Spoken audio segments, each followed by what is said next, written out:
Kristiina Treial, kes meil modereerib seda vestlust Kiusamisvaba Kooli poolt, on olnud meie suur koostööpartner, konsultant, et ma annan üle sulle ja ühtlasi kutsun tagasi siis kõik selles plokis esinenud esinejad, et Jane, Sireli, Mija, Leah, if you hear me, please to join us.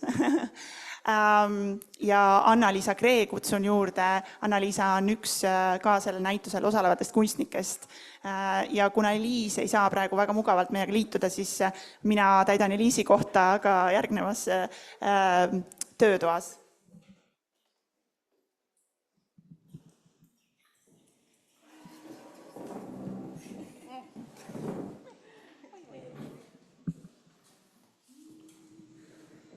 Nii, tere toredat pärastlõunast aega minu poolt.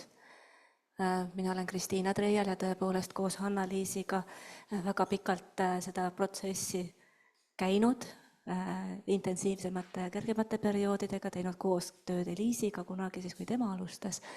Ja mul on äärmiselt hea meel täna siin vestlusringis koos teiega kohtuda ja arutleda. I'm really honored to be here. I myself, I've been working on anti-bullying field more than 20 years, in school psychology 20 years, and school bullying 12 years. And Liis mentioned Kiva anti-bullying program, so this is the program I'm currently working with in Estonia. And I'm really happy to be here, honored to meet you here, and everybody in the audience. And really glad we can discuss about how we can use art to prevent bullying. And I'm really thankful for your previous presentations, because we saw already so beautiful examples how we can enter into the problem of bullying and what we can see from inside and what we can use to prevent those difficult situations children, so many children, and moreover adults experience in their lives when their peers just have decided to hurt them intentionally and repeatedly. So this is what we are talking about when we are talking about bullying. So is it okay if it is discussed in English? Yes. And audience, also your questions and comments are more than welcome, and you can ask and comment in Estonian too, so that's okay. So we have also a new member in this discussion, Anna-Liis. Sorry. Yeah. Anna-Liisa. Yeah. Anna-Liisa. Yeah, and we already heard about others, how they have been working with bullying, but what is your connection with this topic? Why you are here? Well, about 5 years ago, I went to work in a school, and there was a term that I used to hear on a daily basis, and a term that kids use, and it's basically a down. You are so down, no, I'm so down, which in Estonian is, I think now it's used as a synonym for an idiot. And I have never heard this term before, but apparently it's a common term in Estonia. I don't know, I was living in a bubble somewhere. I was living abroad also. And as you've seen, there are 2 kids with me right now, and they're twins, and one is a regular kid, and one kid has Down syndrome. So as a parent of a child who has a Down syndrome, it was really hurtful. And I heard it on a daily basis, because it's a really common phrase. And there are some labels that are kind of are prohibited to use in school, and this wasn't. So nobody really was saying that you shouldn't use. And I mean, even though I was telling them why you shouldn't use it, it was basically just a talk. So, and as I was also a homeroom teacher, and I basically, whenever we had like school classroom outings or evenings, I took Elias, as my kid's name, I used to take him with me. And then when one of the kids said, oh, you are so down, you forgot something, and I asked him, like, oh, do you know Elias? And then their face dropped. Because then they made a connection, like, oh, you know what? Maybe I shouldn't say that. So yeah, and then And I think about 3-4 years ago, I started making a project. So basically, I'm a photographer, and I used to take pictures. At first, it was dealing with my frustration, but then I kind of involved them as well. So it was kind of our mutual play. And yeah, it's the current one is called In Between Our Walls. So basically, the point is you show that kid is a kid, and that's it. And we are different. We have different ways, and that's fine. But the core is that we are kids, and we shouldn't use these kind of labels. Yes, thank you. When I learned that you are coming to this discussion, I was really, I felt so warm at heart, because this is a topic I have been dealing myself too. I have 3 boys at home. 2 of them are going already to school, and the term is common. And I myself have been explaining so many times to my children why you shouldn't use this as an insulting word, because there is a whole world behind this and whole families behind this topic, and they don't know actually what the meaning is and what is the real world behind that term. And there are so many labels they use to hurt and not knowing what they're actually doing. Yes. I mean, I think the issue lies in because our educational system is not inclusive.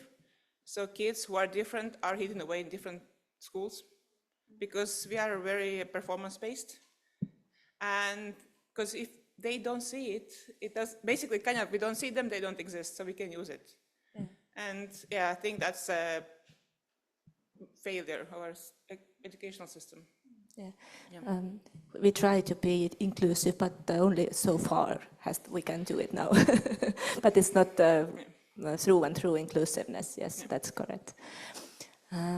Yeah.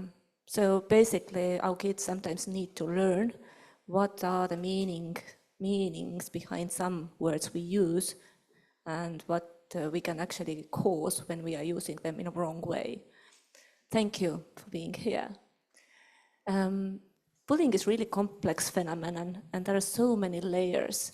But what we can agree on is that it's hurtful behavior from somebody or group towards one person, and it's repeated, and it's intentional. So, Leah and Mija, your film project was about social media bullying in social media, and this is something really interesting because the bullying in social media, we are just discovering the content of it as scientists and also as adults. And the thing that you referred, that actually adults don't perceive the communication in social media as young people do. They don't differentiate between real life communication and social media communication. It's hard to perceive, and also it's hard to talk with our children about it. So my first question comes to Leah. What is your recommendation to adults? How we can hack into your world to understand what's going on and what kind of help you need or support you need in bullying in social media? Well, I think it can be very difficult because if I can imagine my mum trying to get into my social life on social media, I wouldn't be that happy because it feels like she's intruding, right? Because it's my thing. But as I said before, I think it's very important to be curious as a parent and to actually explore, and not because I've been in that situation many times, because I think, of course, adults think a bit differently than children do. So trying to say, like, these are the risks of you putting yourself out there and on these medias, it won't really work because we don't think that way. So being curious as a parent and trying to understand how much a media means to us and how much that can count as our social lives, not only seeing each other, but talking through our phones. So my advice is to be curious and to ask open questions. Let the child decide what they want to talk about and what they want to let the parent in on. So. Yeah, and telling to shut down your social media channel to prevent bullying is not something that helps. It's like you go as an adult to work and don't talk to anybody, just cruise through the corridors, basically, because it's so natural part of your communication with your peers. Yeah. This is something that also young people working with us have stated, that they don't differentiate between normal real life communication and social media. It's their own reality altogether. So, and this is something really sometimes difficult for adults and teachers and parents to understand. Yeah. I can just add, but what's important to understand by that is that being hurt through social media and through comments, through words on social media hurt just as much as being hit in school, or there's no different because it means so much. So being hit with those kind of words through internet bullying, it really does hurt a person. And I think that's very difficult for adults to understand, that those words can pierce someone. But what I'm trying to say is that try and understand that and see that words really do matter. But have you also experienced that one, that sometimes in social media the slang people are using are also already so rude and insulting that you don't even sometimes perceive if it's bullying already or not yet? Yeah, and especially not hearing somebody's tone. If somebody is sarcastic or if somebody's trying to be funny, you can't hear that through just reading a message. And if you already feel like that about yourself, you will perceive that message as something hurtful. Yeah. Yeah, it gets into your skin, under your skin, yes. Mija, you have been hacking into their world. As an adult, what was the most enriching part of this hacking process for you? And why would you also encourage parents and teachers to do this kind of hacking into youth world? What you got from it? Good question. First of all, it was very interesting for me to hack into Leah's world in a way, to sort of understand how her life. And then I also think during the talk, the conversation where we had with lots of parents and children, the children they became so active in the discussion, and it was so wonderful to see grown-ups listen to other children. I think we need that kind of forum. We listen to our own children at home, but we don't listen to other children. So it's a very separated world that we live in. It was fantastic to see all these grown-ups like in the audience, sort of they understood how mature their kids are. So I think that was one of my peak moments actually as an art educator, to have created that kind of forum. Is that a good answer? Actually, what I hear is that you gave children possibility to share what they are thinking, how they are perceiving things, what are their realities. And it can be jaw-dropping for adults sometimes. You learn about your own kids and other kids so much, you can't even imagine how they see the world sometimes. And it can be surprising. Yeah. How many teachers do we have in audience? How many teachers, for example, have had Kiva lessons with the children? So one of the feedback that what we got from, we have been getting from Kiva teachers is that it's also the place that the students can discuss what is going on in their worlds, in their lives, and they learn about their children so much that they never imagined. So one of the things that we can give our children is the platform to open up, to give the possibility to create a room to open up. Jana and Sireli, this is something that you have been doing in your lessons, yes? What have been the most fulfilling experiences from your side, and why would you recommend, for example, art teachers to use these kind of approaches and methods you have been using? at first it is creative way which makes you feeling alive. And it helps to open up yourself, and also teachers to see your children or your pupils in a different way.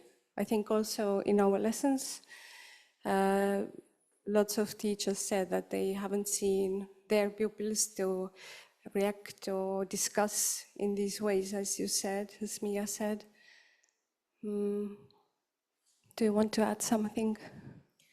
I think it's about platform, like you said, to get this sense of freedom, and with the experience of a new teacher gives them some new ways to express themselves. So our methods give them a chance to be creative, but actually interact with each other in a different environment and also in a different group setting, because we knew, like usually in classrooms, they spend time with some students, not all together, and we experienced that when they have this kind of different experiences in a group settings in art museum, they express themselves differently. Sometimes it's problematic, but sometimes it's freedom they get to how they can express themselves and say good things to each other, and it was a great feeling.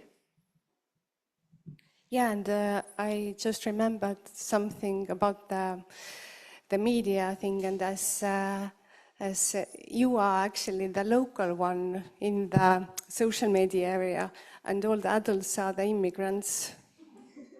And also this is the way to think that how us as immigrants want to join the local ones, and they don't bully us. Yeah, so the bullying in social media is a territory to explore for adults, yeah, and sad one. And we actually don't want to look into that one so much, but it's there and it's hurting us, hurting our children, hurting the whole families and classrooms. Hanna-Liis, preventing bullying through art exhibitions. You use actually already created masterpieces to raise awareness about bullying, empathy. If you look back to these experiences, what seem to be the main keys you use in these lessons to prevent bullying? Well, first of all, I want to emphasize here that even though the project and some of the ways that we write about it are pretty ambitious, and we don't have the perfect measuring tape to show the results all the time, you know. But what I do feel like is that we already, as art educators, as curators, as artists, we see when we meet the children or meet anyone who comes to the museum or engages with art, that it does help express yourself better. It does help to communicate and collaborate from a different point of view, and you're learning so much through that. It also helps to understand the other person more, because art can often provide a medium to say what you cannot say maybe in simple words. So what I would say is that relying on these inherent things that are in art are those tools that we go back to all the time, and we are trying to create these different engaging, fun, sometimes serious, educative experiences where, you know, teachers get support from this kind of area and this kind of realm. So yeah, I think kind of relying on what art does really well and then just making it accessible is what we're trying to do over and over again in different forms. Thank you. We were talking about hacking into the children's world, and now we are talking about how we can address bullying. But bullying it's a sensitive topic. There may be so many hurt behind those experiences in children that come into your exhibitions, into your lessons, or taking part in your projects. As an adult, there is a responsibility in you that you have to be sensitive or caring about. So if you look back to your experiences in those issues, as an adult, what do you need in your backpack to feel secure and safe addressing these issues with young people? Maybe Hanna-Liis. Well, for me, the first thing that comes to mind is partners, other people. And I think that's why it's been such a luxury to do this project, because we were able to bring in so many partners in the teachers, in the children, in other organizations who work on this topic, specialists who have different type of knowledge. So for example, I am not a social pedagogue. I am an art historian, a curator. I'm learning about this and looking for those methods and that theory. But if I have people alongside me who can guide me in the right direction, sometimes maybe pull me back when it's needed, or help me go forward and feel confident in others, that's what I need the most. And I guess then also resources to be able to do that. And I don't want to talk too much about money, but that is part of it. We need to find support, actual funding, to be able to co-create and collaborate. As an adult, what do you need to feel safe addressing these anti-bullying issues with children? To feel safe.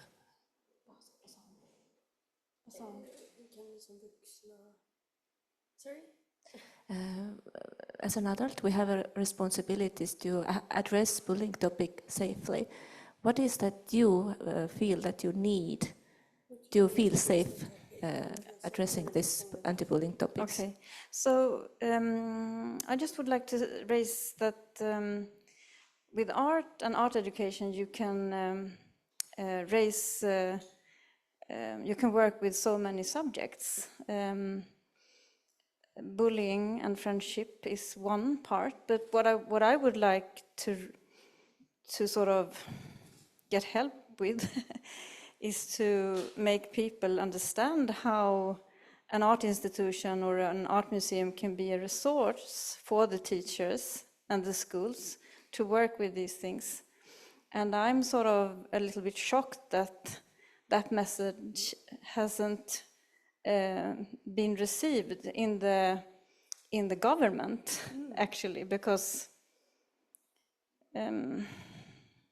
we can do so much good things with around art. So I think in Sweden I would like to have all the teachers in having their own experiences of art. That's how I work in the Konsthall, that I always start with the teachers, and so that they have an experience, so they understand. And then I always talk to make agreements with the headmaster. This is what we're going to do, so that it's a common decision that we're going to do it. So one thing that we work a lot with in Sweden now is to work with the språkförståelse, knowledge of understanding of language. And that is, art is so good to help the kids in in the areas where they are not having Swedish as mother tongue.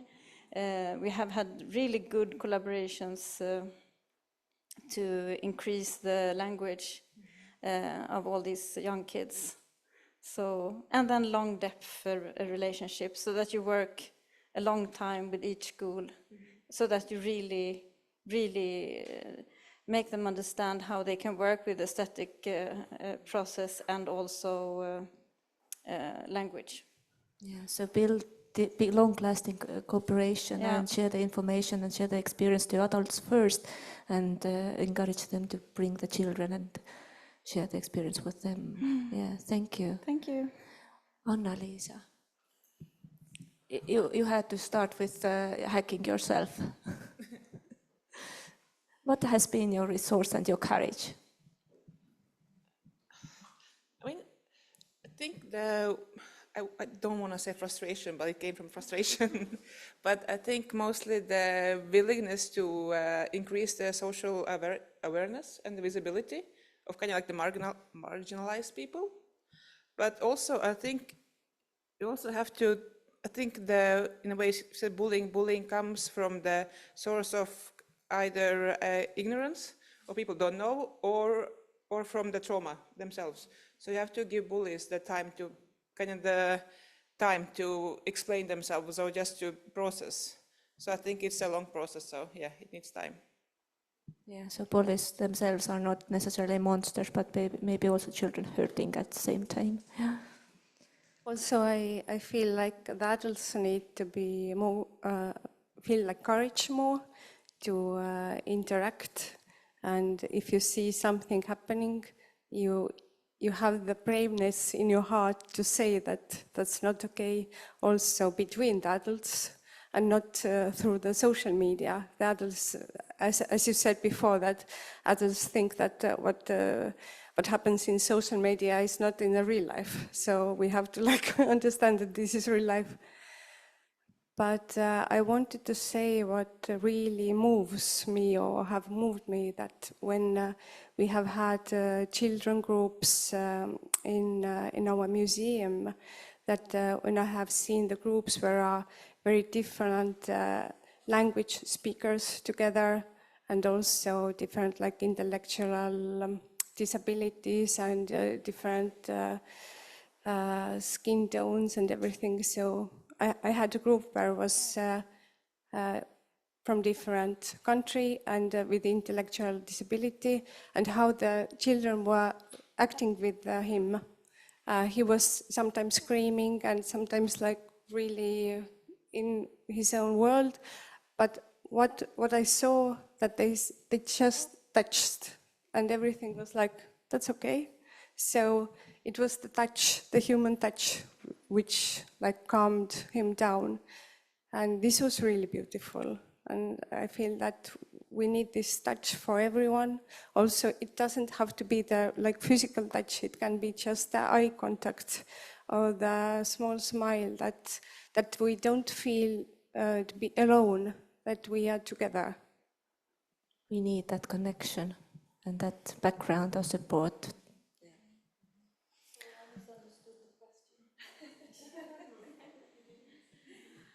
So what we have been doing is trying to prevent bullying altogether, and our methods have been towards that. I think bullying situations actually need trust and time, because like Elise told, that we see the group 1 or maybe 2, we had 3 times, and we were really lucky to get to know them a little bit better, because we can hurt them as well. We don't know what's behind these situations. We can maybe support teachers. And I think one of the things that we learned about this, doing all of the things all through the years, is that teachers actually need the support and see their children sometimes a little bit differently, different situations, and also find the best in them. I think it's one thing that they need to see, that they actually are all good. I think that's my answer. Do you want to add something? No. Thank you so much. I would really like to continue discussing with you. But what I want to conclude here is that your work has been really inspiring. So raise your hand who has felt inspiring. Yes.